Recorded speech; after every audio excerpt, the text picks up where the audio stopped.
उधमपुर धमाका मामले में नेशनल इन्वेस्टिगेटिंग एजेंसी के फॉरेंसिक एक्सपर्ट कुछ ही देर में इन दोनों ब्लास्ट साइटों पर पहुंचने वाले हैं।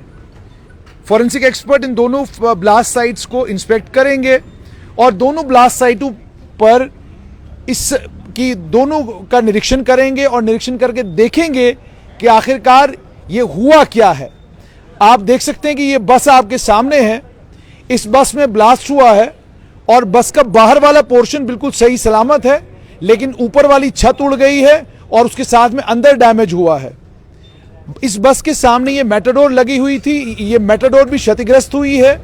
इस मेटाडोर को भी जबरदस्त नुकसान पहुंचा है और धमाका इतना जबरदस्त था कि आप देख सकते हैं कि धमाका उस बस में हुआ है और नुकसान जो है मेटाडोर के इस शीशे को पहुंचा है। अब अगर ये मेटाडोर यहां नहीं होती तो पुलिसकर्मी बताते हैं, कहते हैं कि अगर ये मेटाडोर यहां पर नहीं होती तो ये बहुत बड़ा हादसा हो सकता था, क्योंकि आप ये इस तरफ देखिए, ये पेट्रोल पंप है सामने और पेट्रोल पंप का नोजल बिल्कुल सामने है। यानी धमाका जहां पर हुआ है वो बिल्कुल पेट्रोल पंप के सामने हुआ है। मेटाडोर यहां पर लगी हुई है, मेटाडोर के शीशे टूटे हैं और बस मुकम्मल तौर पर डैमेज हुई है। आप देख सकते हैं बस का फ्रंट शीशा जो है, अगला शीशा जो है वो भी बुरी तरीके से क्षतिग्रस्त हुआ है और बस का राइट साइड का, बस का लेफ्ट साइड का सारा पोर्शन जो है वो डैमेज हुआ है। आप जरा डैमेज को देखिएगा, ये ऊपर से छत भी है इसकी उखड़ गई है। और इंटेंसिटी ब्लास्ट की कैसी थी कि उस इंटेंसिटी का अंदाजा आप इसी बात से लगा सकते हैं कि बस का एक पोर्शन मुकम्मल तौर पर जो है तबाह हुआ है। वन साइड एक पोर्शन मुकम्मल तौर पर बस का तबाह हुआ है, शीशे टूट गए हैं और शीशे टूटने के साथ में सबसे इंपॉर्टेंट ये कि ये धमाका ठीक पेट्रोल पंप के ऊपर लगी हुई बस में हुआ है। उसके बाद दूसरा धमाका बस उधमपुर बस स्टैंड में हुआ। उस धमाके में कोई जख्मी नहीं हुआ और जो जानकारी हमारे पास है उसके मुताबिक ये है कि इस बस में भी कोई जख्मी नहीं होता अगर बस का कंडक्टर जो है वो सोने के लिए बस के अंदर नहीं जाता। बस का कंडक्टर सोने के लिए अंदर चला गया, जब वो अंदर गया धमाका हुआ, जिस धमाके में वो जख्मी हुआ।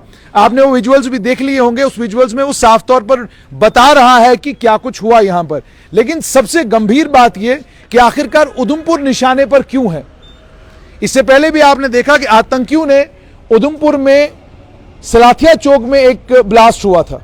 उस ब्लास्ट के लिए जो लोग जिम्मेदार थे उन्हें गिरफ्तार भी किया गया, गिरफ्तार हो चुके हैं, वो मामला क्लोज हुआ। उस मामले के क्लोज होने के बाद पुलिस को यह लग रहा था कि शायद अब ये मामले नहीं होंगे, लेकिन इस धमाके से साफ तौर पर पता चलता है कि आतंकी अपनी प्रेजेंस बताने की कोशिश कर रहे हैं।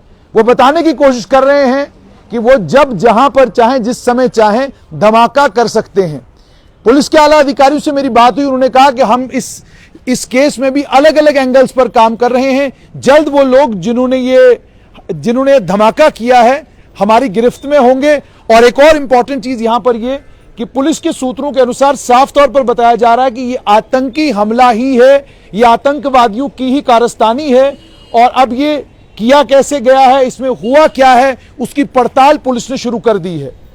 पुलिस ने पड़ताल शुरू की है और आला अधिकारियों का यह कहना है कि जल्द हम उन लोगों तक पहुंचेंगे जो लोग इस धमाके के लिए जिम्मेदार हैं। मगर धमाका जिस जगह किया गया है वो साफ तौर पर दर्शाता है कि मामला बहुत ज्यादा गंभीर है। गंभीर इसलिए क्योंकि अगर यहां ये मेटाडोर सामने नहीं होती और बस यहां पे खड़ी होती और सामने पेट्रोल पंप है, आप सोचिए कितना बड़ा हादसा उधमपुर शहर के बीचों बीच होता। और आपको यह भी मैं बताऊं, इस जगह की एक और बड़ी इंपॉर्टेंट बात यह है कि इस पेट्रोल पंप के साथ में एक लोकेलिटी है, साथ में बिल्कुल इस पेट्रोल पंप से सटे हुए घर हैं, वो देख सकते हैं आप, वो बिल्कुल साथ में इस पेट्रोल पंप के साथ घर हैं। यानी एक पूरी लोकेलिटी यहां पर इस पेट्रोल पंप के साथ है। और अगर इस पेट्रोल पंप के ऊपर कोई भी हादसा होता है, उस हादसे का सीधा सीधा असर जो है वो इस तरफ जो लोकेलिटी है उस लोकेलिटी के ऊपर भी पड़ सकता है।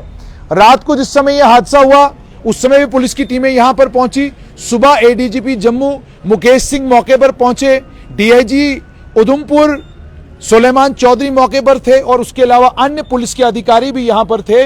पुलिस के अधिकारियों ने इस जगह का निरीक्षण किया और ये आप देख सकते हैं कि तार लगा दी गई है, इसको बैरिकेड कर दिया गया है, मुकम्मल तौर पे इसको बंद कर दिया गया है, क्योंकि एनआईए की टीम ने अभी यहां आना है, फॉरेंसिक एक्सपर्ट्स इस पर काम कर रहे हैं और बहुत सारा एविडेंस यहां से कलेक्ट होना है, जिस एविडेंस की बिना पर आगे जो है पड़ताल बढ़ेगी, आगे तफ्तीश होगी, आगे मामला बढ़ेगा। लेकिन उधमपुर के बीचों बीच इस धमाके का होना, और वो भी दो इंपॉर्टेंट जगहों पर धमाका होना, एक धमाका यहां पर होना और दूसरा धमाका जैसे मैंने आपको बोला उधमपुर बस स्टैंड में होना, पुलिस अधिकारियों का यह कहना है कि डर खौफ पैदा करने की कोशिश की गई है ये दो धमाके करके। अब मकसद उतना ही था या मकसद कोई बड़ा था, वो तो जब पुलिस की पड़ताल आगे बढ़ेगी पता चलेगा। लेकिन फिलहाल के विजुअल्स आप देख सकते हैं, ये बस के विजुअल्स आप ध्यान से देखिए कि बस को कितना नुकसान हुआ है। ये आप देख सकते हैं मुकम्मल तौर पर इस साइड से, लेफ्ट साइड से बस डैमेज हुई है, आगे वाला शीशा बस का टूट गया है, लेकिन बाकी बॉडी जो बस की है वो बिल्कुल इंटैक्ट है। साथ में मेटाडोर लगी हुई थी, उसे भी नुकसान पहुंचा है, लेकिन उसके बाद पुलिस ने फौरन इस एरिया को सील कर दिया, सील करके इसको बंद कर दिया ताकि एविडेंस जितना भी है उस एविडेंस को कोई नुकसान न पहुंचे। और एनआईए की टीम जब यहां पर पहुंचे, फॉरेंसिक एक्सपर्ट्स यहां पर पहुंचे, उन फॉरेंसिक एक्सपर्ट्स को एविडेंस कलेक्ट करने में किसी भी किस्म की कोई परेशानी ना हो। उधमपुर में यह धमाका होना साफ तौर पर यह दर्शाता है कि आज भी आतंकियों के मंसूबे जम्मू को दहलाने के हैं, जम्मू में किसी भी तरीके से हालात खराब करने की कोशिश कर रहे हैं। पहले रजौरी, फिर पुंछ, रजौरी और पुंछ के बाद फिर उधमपुर, और ये उधमपुर में लगातार आप देख रहे हैं पहले एक ब्लास्ट हुआ, उस ब्लास्ट के आरोपी गिरफ्तार किए गए और उसके बाद अब यहां पर यह धमाका होना साफ तौर पर यह दर्शाता है कि आतंकी अपनी प्रेजेंस बताने की कोशिश कर रहे हैं और आतंकी भय पैदा करने की कोशिश कर रहे हैं। मगर पुलिस के अधिकारियों का यह कहना है उनकी ये साजिश भी नाकाम होगी और वो चेहरे जल्द बेनकाब किए जाएंगे जो इस आतंकी हमले के पीछे हैं।